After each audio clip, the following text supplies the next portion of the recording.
Hai teman, selamat datang di channel Sekate New. Jangan lupa pada teman-teman untuk like, komen, dan subscribe supaya tidak ketinggalan update dari channel ini. Mimin ucapkan terima kasih. Selamat menyaksikan. Sandiwara bangkrut sang direktur ke istri, bab 71. Lantunan azan maghrib yang terdengar saling bersautan menyadarkan Mairo dari lelapan tidurnya. Ia membuka mata sambil memegang kening yang terasa pusing. Setelah berusaha membangunkan tubuhnya perlahan dari atas kasur, pandangannya mengedar ke setiap sudut ruangan luas yang baginya nampak tidak asing itu. Iya, ruang kamar luas, berfasilitas lengkap. Itu memang tidak asing di pandangan Mairo. Hanya saja, itu bukan kamar yang ia dan suaminya tempati di rumah Axel sejak kepindahannya pagi tadi. Lebih terlihat mewah jika dibandingkan dengan beberapa kamar yang sempat ia jelajahi di rumah itu. Jika bukan, lalu di mana ia sekarang? Di kamar siapa? Bagaimana bisa tiba-tiba tidur di sini? Mairo hanya bisa bertanya-tanya dalam hati. Tanpa bisa mendapatkan jawaban pasti, ia kemudian beranjak dari bibir ranjang, lalu melangkah menuju balkon kamar itu. Setidaknya dengan melihat sekitar, ia bisa menebak-nebak pertanyaan yang berputar-putar dalam otaknya itu. Namun tetap saja, pikirannya belum juga menyadari tempat asing yang ia merasa pernah ada di sini sebelumnya. Ingin segera mengetahui jawabannya, Mairo kemudian melangkah menuju pintu kamar, berharap ada orang atau bahkan sang suami berada di luar kamar. Sayangnya ketika engsel pintu Mairo tekan, ia tidak bisa membuka. Lebih tepatnya terkunci dari luar, mengingat tidak ada kunci yang menggantung di belakang pintu. Sepertinya ada seseorang yang sengaja mengurungnya, namun ia masih bingung. Dari balik pintu kamar, Mairo mencoba mengingat-ingat kronologi kejadian hingga dirinya bisa sampai berada di tempat ini. Kedua mata Mairo ia pejamkan. Kemudian menarik pikirannya ke waktu terakhir ia berada. Siang tadi, Mairo tengah berberes rumah berlantai 2 milik Axel setelah Adrian mengajak untuk tinggal. Namun di sela-sela kesibukan itu tiba-tiba terdengar bel rumah berbunyi. Mairo pikir itu Adrian. Walau sempat ragu dengan kepulangan suami, di waktu tengah hari itu ia tetap berpikir optimis. Mungkin ada sesuatu yang tertinggal.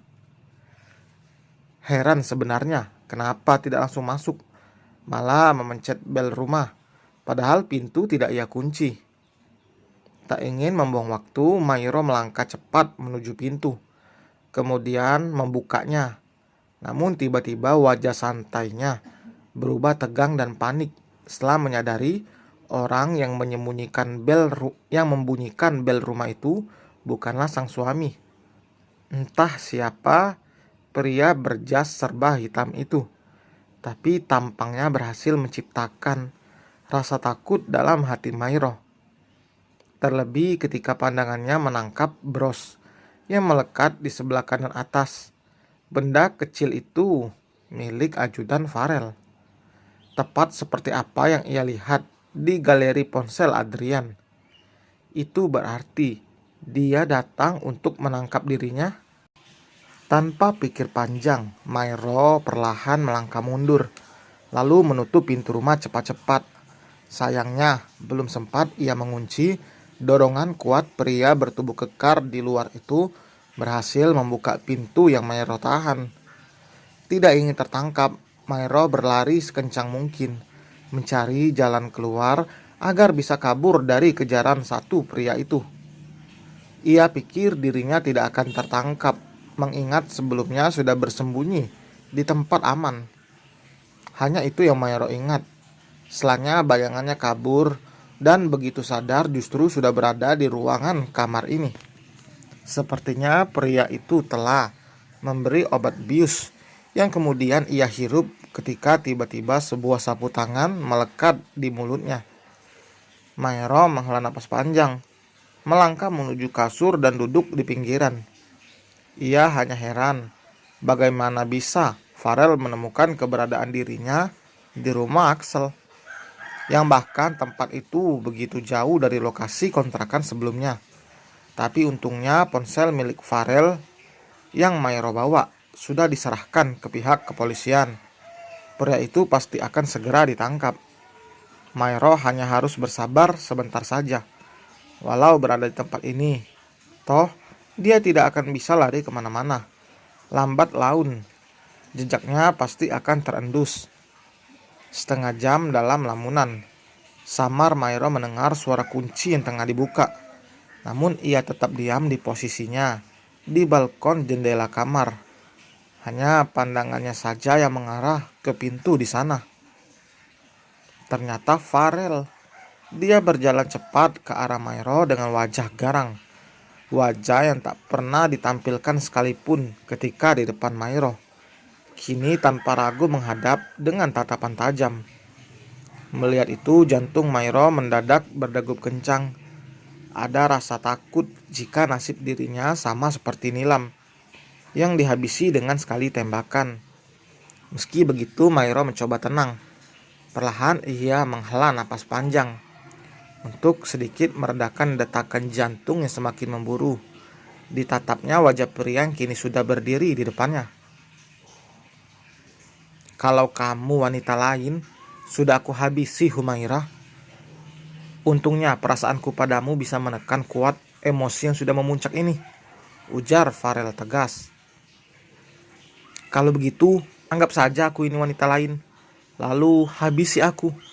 Sama seperti kamu menghabisi Nilam dalam hitungan detik. Walau tegang, namun Mairo berani menantang. Menurutnya jika ia lemah, Farel akan semakin berbuat seenaknya. Farel berdecih menanggapi ucapan Mairo. Melihat keberanian wanita pujaannya itu, ia justru semakin terpesona. Memang tidak dipungkiri, hatinya begitu emosi dengan apa yang Mairo lakukan. Namun rasa cintanya pada Mairo yang besar masih bisa menahan amarahnya. Kali ini Farel tidak menjawab apa yang Mairo katakan. Tanpa basa-basi, tangannya menarik tangan Mairo, kemudian mengandeng untuk mengikuti langkahnya. Ikut aku, perintahnya. Enggak, lepaskan aku. Sambil berjalan mengikuti langkah Farel, Mairo menolak dengan berusaha melepas paksa pegangan tangan pria itu. Namun tetap saja gagal.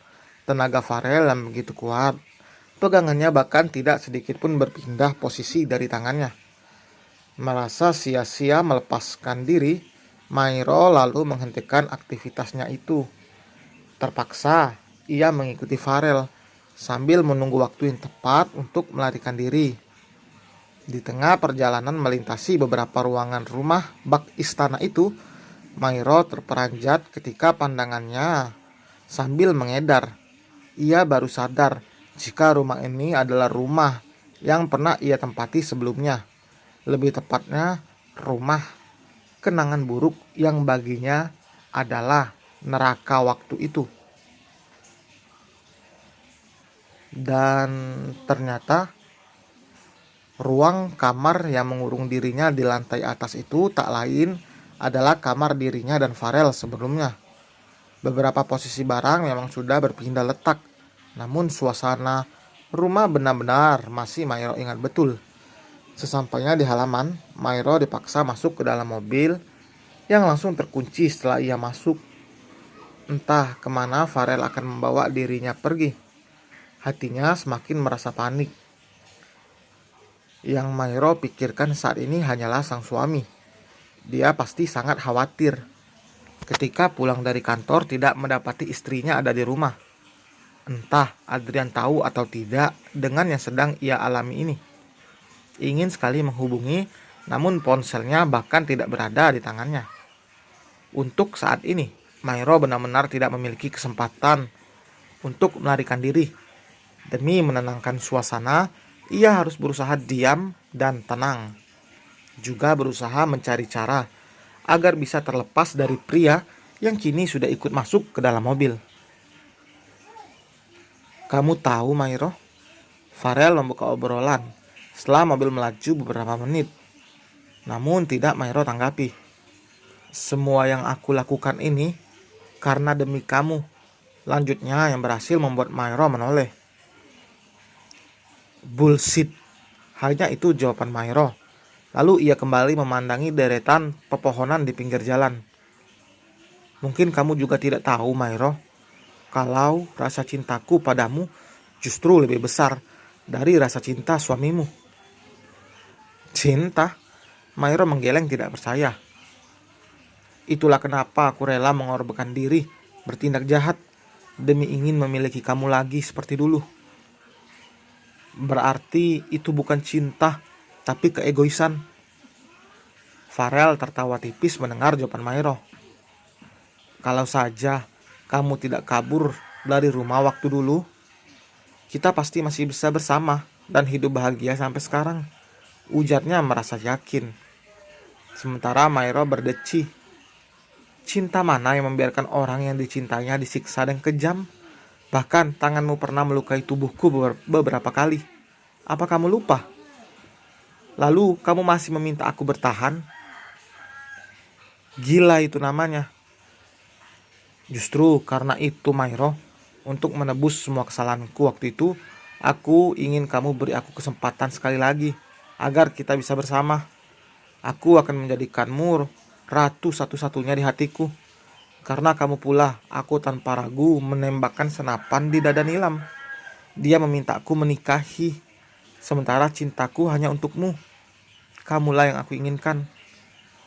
Farel menjelaskan panjang lebar, memberitahu maksud akan tujuan dari tindakan jahatnya yang tak lain demi cintanya pada Mairo. Kamu pikir ucapan Mairo harus terpotong tiba-tiba ketika mobil mendadak menekan rem dengan keras. Keduanya bahkan hampir terbentur kaca depan mobil. Ia menoleh wajah Farel sekilas, kemudian beralih menatap sesuatu yang menjadi penyebab mobil terhenti. Mas Adrian, ucapnya dengan wajah mengembang. Pintu mobil yang masih terkunci membuat Mairo terpaksa bertahan di dalam mobil. Kamu lihat, kedatangan suamiku sudah membuktikan jika rasa cintanya jauh melebihi dirimu. Ucapnya di sela-sela suasana tegang di dalam mobil. Menyerah saja, polisi sudah mengepung mobil ini, imbuhnya. Farel kemudian menoleh ke arah Mairo. Aku akan membuktikan lebih dari itu, Mai. Meski tidak bersama lagi di dunia, setidaknya kita akan bersama di dunia lain setelah ini.